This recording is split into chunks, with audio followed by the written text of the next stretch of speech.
Welcome to the Nonprofit Exchange. This is Hugh Ballou, founder and president of CenterVision Leadership Foundation. CenterVision is how we as leaders create synergy, but we must have clarity of our vision. So we create synergy with our teams, with our volunteers, all our stakeholders, and the people,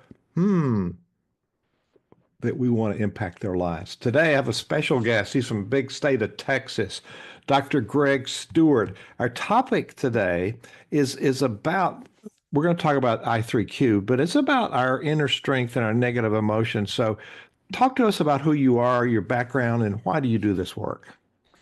Well, thank you, Hugh, for having me on. It's an absolute joy. So a little bit of my background. It's kind of a whole hodgepodge of things. So I'll just kind of tell a quick story.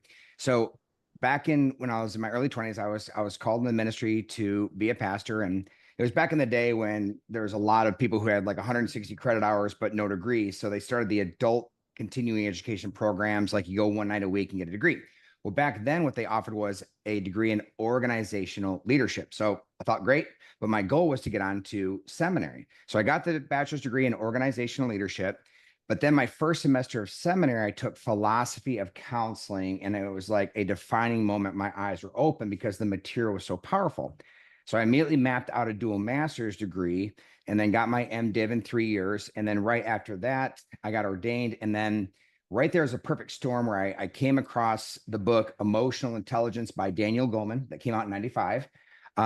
As well as I started teaching as an adjunct professor in all of the organizational leadership courses I took, with my alma mater. As well, I was underneath a leader who had some leadership struggles. So that kind of combined in this perfect storm where I really started to fall in love with leadership. So I got my MA in counseling degree and then became a licensed counselor. So I was a pastor, adjunct professor, and a counselor. Well, then I went to get my PhD in counseling, but I did my dissertation on the relationship of emotional intelligence with job satisfaction and organizational commitment. So it's kind of an organizational development degree, even though my PhD was in counseling.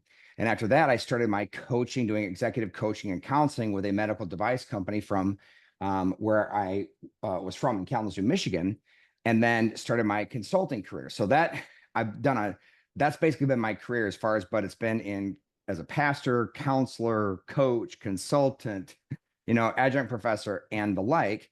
That's kind of culminated into today. But now I do telehealth counseling. I see about 40 clients a week via telehealth and do some executive coaching and the like right now. And I just completed my first book.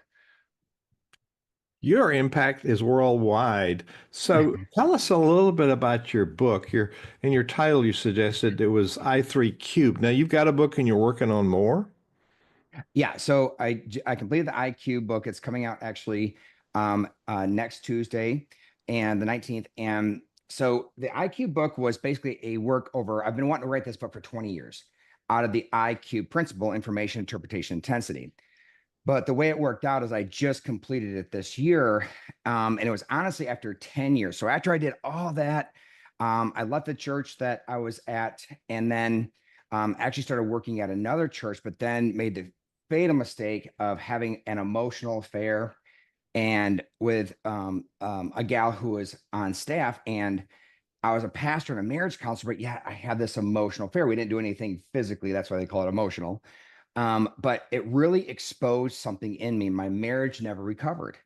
And when my marriage didn't recover, I spent the last 10 years doing a deep dive into me, the negative emotions, because I had to figure out what was going on in Greg's heart. So I definitely stepped out of my skill set and out of my knowledge into just being Greg and finding out what was going on in there. So this book, Unlocking the Inner Strength Behind Your Negative Emotions, it's not just of course, a testimony, but I say that in the introduction, you can't impart what you don't possess, meaning everything in that book has ran through the system of Greg, but it really kind of equips people to walk into those negative emotions and not be afraid of them.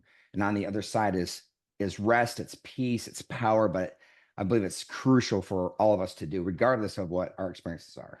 Thank you so much, Greg Stewart. Dr. Greg Stewart's been our guest today. So as we're leaving, you've given us a wealth of information.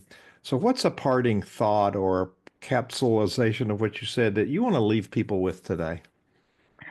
I would like to leave people with um, asking themselves just simply that one question, because when I ask myself this one question, it kind of opened the door. It's when you're upset, it's instead of burning all of your energy on who you're upset with or what you're upset about, ask yourself the question and don't let yourself off the hook. Keep asking the question, what is being exposed in me? Right. So we burn energy like, well, I'm upset that yeah, I get that. But why are you so upset? That's where we need to go, is that word so, and walk into our negative emotions there, because that's the inflation. It's true that they upset you. Got it. But why are you so upset? And that's when you're going to start walking into those negative emotions. And it's difficult, but it's powerful. Walk into those negative emotions. And that's where you'll find like healing, equipping, emotional independence and autonomy, emotional resilience, and strength. Because once you start figuring out what's being exposed in you and the emotional goals you have, take the power back from the environment to yourself and equip yourself to heal and grow. And that's where you find peace and rest. And it's a beautiful place to be. Dr. Greg Stewart, wise words. Thank you so again for being our guest today on the Nonprofit Exchange. And thank you, Hugh. It was great to be here. Really appreciate it.